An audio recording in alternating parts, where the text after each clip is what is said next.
Bullshit. It's the No BS Marketing Show. I'm Dave Mastovich, CEO of Massolutions, the world's only no bullshit marketing firm. Today marks the 4th anniversary of the No BS Marketing Show. I'm excited for another milestone and thought I would take some time to just walk through some of the key points about the No BS Marketing Show. The first is this show is all about leadership and communication. Throughout my career, I've seen how significant it is that those two elements have to be working together. Leadership and communication, they're both a part of each other. The second thing that I've noticed throughout my life is that leadership and communication are hard to master, and you don't see a lot of people that master one, let alone both. Yet they're critical to personal and professional growth, which has been a passion of mine my entire life. Personal and professional growth from an early age. I always just wanted to get better and help others get better, both personally and professionally. So leadership and communication play a big role in personal and professional growth. They play a big role in success of a team, of any kind of team, whether it's a sports team, an academic team, a community-based team, a business-oriented team. Leadership and communication play a big role in that team's success. It plays a big role in ongoing growth if you're at a company, growth of the people that work there, but growth of your top line and your bottom line. That's why I thought the No Bullshit Marketing Show should focus on leadership and communication, because if you're a good leader and you're communicating in a strong manner, you're a no bullshit person. So when I started the show, I wanted to make it a guest-based show. Decided very early that I was going to make it a guest-based show. And in the first year, we had over 100 episodes and about 50 guests. In the second year, we ended up having about 37, 38 guests. But we got a lot of feedback that people liked whenever I did the impromptu shows, and also when I did shows that were just really BS marketing focused, no BS marketing focused, either talking about what the BS was and how to fix it. So by year 3, we ended up reducing our guests to probably about 20 so guests a year. And in year 4, I think it was about 15 or 20. So now we get guests when we run into somebody that seems like they're into it, or somebody will text me or talk to me and explain how they want to be on the show, or I'll just say, hey, you're a no BSer, let's get you on the show. But back to year 1, I decided to make it a guest-focused podcast and gave the guests 5 open-ended questions, brought them on, and had them talk. Here's what I learned about these guests. And these guests ranged from CEOs of large companies, managing partners of big successful law firms, nonprofit executive directors, owners and presidents of startup companies, chief executives of manufacturers and growth-oriented companies, full-time mentors and coaches and leaders in places like Vistage, where we had Vistage chairs, had been on the show. Content gurus and creators, writers, authors, on-air personalities, editors of newspapers, leaders of TV stations, executive directors of large nonprofit community service organizations, the whole range of contributors as guests on the show. I, as the person that got to ask them all the questions and got to listen to all of their answers, noticed some trends. Now, these are successful people. And success, in my mind, I say success, like beauty, is in the eye of the beholder. So I hope that each of you has your own definition of what your success would be, and I hope you live to that. But when I look at others who I don't know exactly what their definition of success is, I still look at some ways that I define success. And I define success, are you making a positive impact on those around you? I guess these are also the things I led as a father with my sons. I talked about make a positive impact on those around you. Leave any organization, company, team better off after you're gone, better off than it was before you got there. Are you continually growing both personally and professionally? And are you achieving some milestones along the way? So that could range from someone moving up the ranks to be a CEO. It could range from someone who bought a company and then grew it and sold it. It could range from someone who did a startup. It could be someone who continually grew as a content creator, a writer, an author, a publisher. It could be someone who continually impacts others in a positive way through multiple organizations and continually grows themselves through education. So when you look at what was on the show, these are people that are strong leaders, strong communicators, who live those values that I talked about. They leave the place better off than before they got there. They make a positive impact on those around them. What did I notice about these guests, of which we've now had over 100 guests, probably closer to 150, 200, 6 traits that I notice across the board in the vast majority, I'm talking 90 to 95% had probably 5 or 6 of these. Every single one of them had at least 3 or 4. The first one, humble. There's a humbleness, even though these people are the best of the best, even though these are successful people that have moved up the ranks, achieved their goals, they're humble. Second major one is they tended to maximize what I call unplanned opportunities. Maximize unplanned opportunities. There's an old line that life happens while you're planning it. And so even though I'm a planner and a strategist, I also know that you have to be able to read and react and move on what happens in front of you and what you see. These guests, the second point was they maximized unplanned opportunities. When something came that was an opportunity for them or their company, they were able to maximize it. Number 3, self-awareness. Self-awareness comes in many shapes and forms, but one is noticing how you impact those around you, both good and bad. Our guests, or like me as the host, there are many times where my self-awareness is I know that I've impacted the room in a negative way. I know that I wasn't my best. They were able to admit that. That ties back to number 1, humble. But also to know how you impact people in a positive way so you can try to continually do that more. But self-awareness is also being able to learn from your life experiences so you do what you do well. I hear a lot of thought leaders, I guess you'd say, or motivational people who say, do what you love, live your passion. And I've talked about this a lot on the show. That's partially bullshit, because do what you love and live your passion has to come after the self-awareness and after maximizing unplanned opportunities and after learning. So you then figure out what you do well. So then you see that you figured out what you do well, and along the way you've learned and got better at it through that self-awareness, and you like it.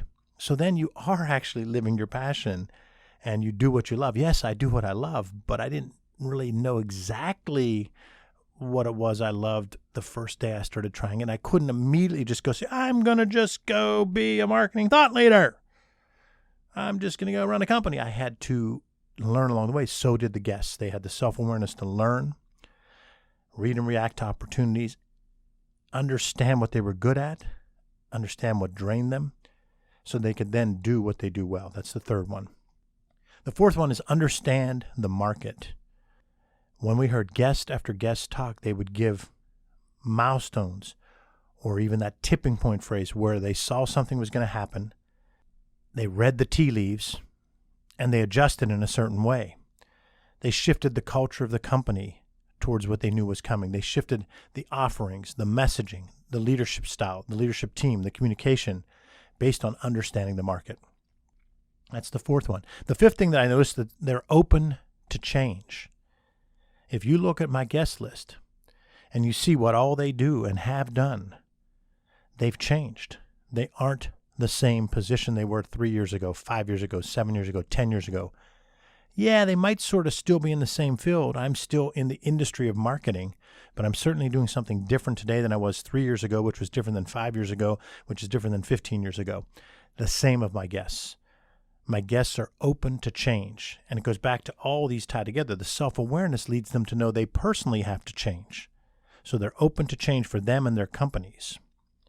And number 6, they know how to communicate.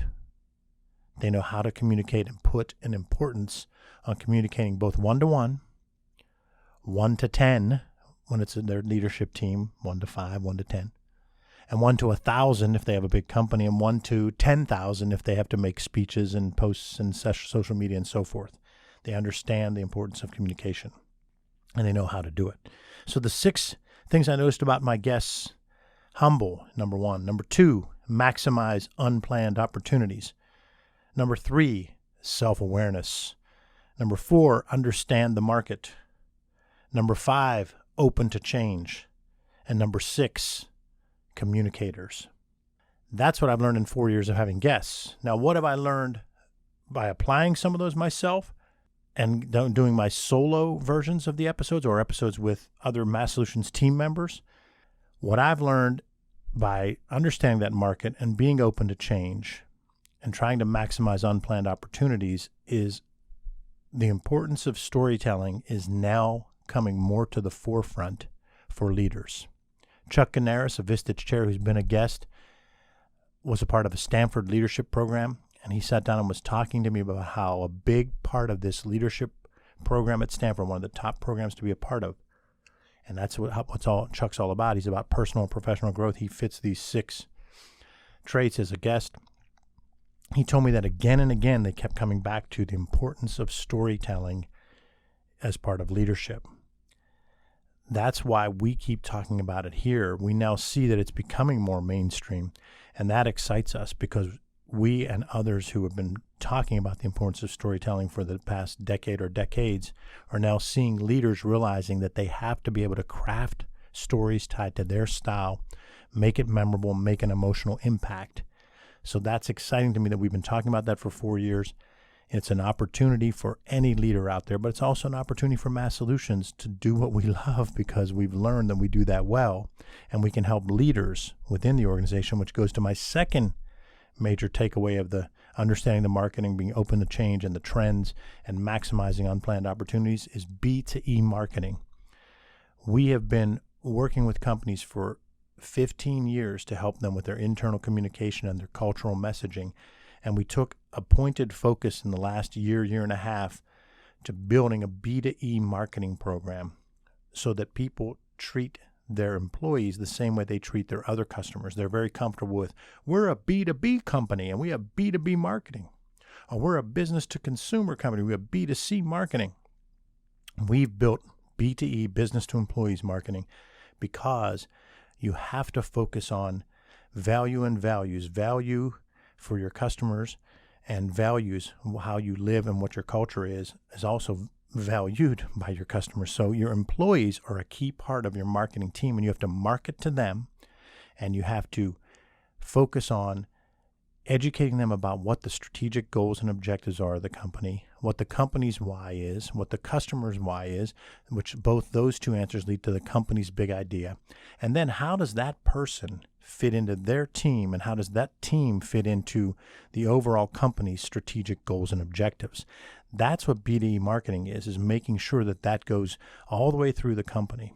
And that enables you to build a B2E marketing program that takes all the tenets of no BS marketing, using market segmentation, using a compelling story, a big idea, having messaging pillars, using multiple channels because we all consume content differently, and so do employees, using marketing intel to find out what employees are thinking and feeling, pulling it all together in a systematic way with ongoing marketing touches and communications through B2E marketing.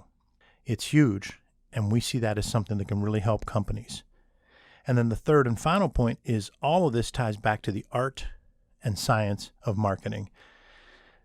I talk a lot with people that do tactical marketing, and they wouldn't necessarily say they do tactical marketing, but when they see our no BS go-to-market system, they'll often say, well, what do you mean marketing intel? What are you talking about? How are you doing that segmentation? So they maybe touch on that stuff or maybe don't touch on that stuff and just build their tactics. We've even had people doing work for us as strategic partners who they struggled with the strategic aspect. They were focusing more on tactical and weren't understanding both the art and science and really wanted to live by the art.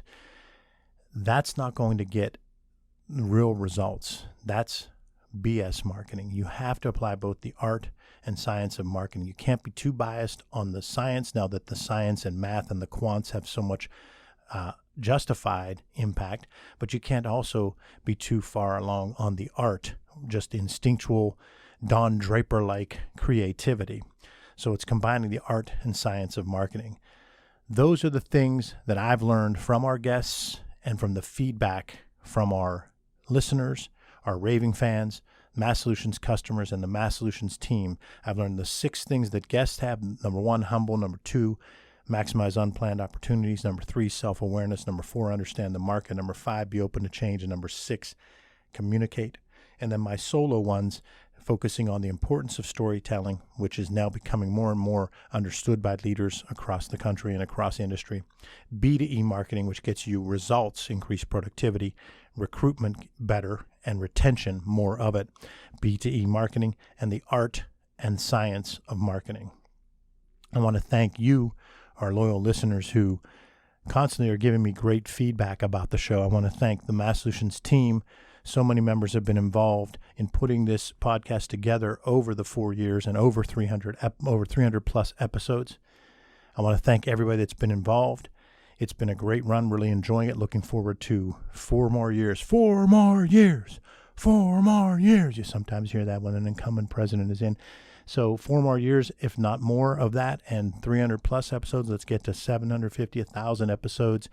As long as we can keep bringing value to our listeners, and as long as our guests are continuing to have these awesome 6 traits that I've noticed that they've had through the past 4 years, we'll continue to record the No BS Marketing Show from our studios in downtown Pittsburgh, bold, beautiful downtown Pittsburgh.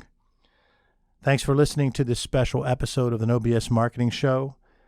Remember, ask yourself, what's the big idea? And build your story around the answer. It's all about bold solutions, no BS.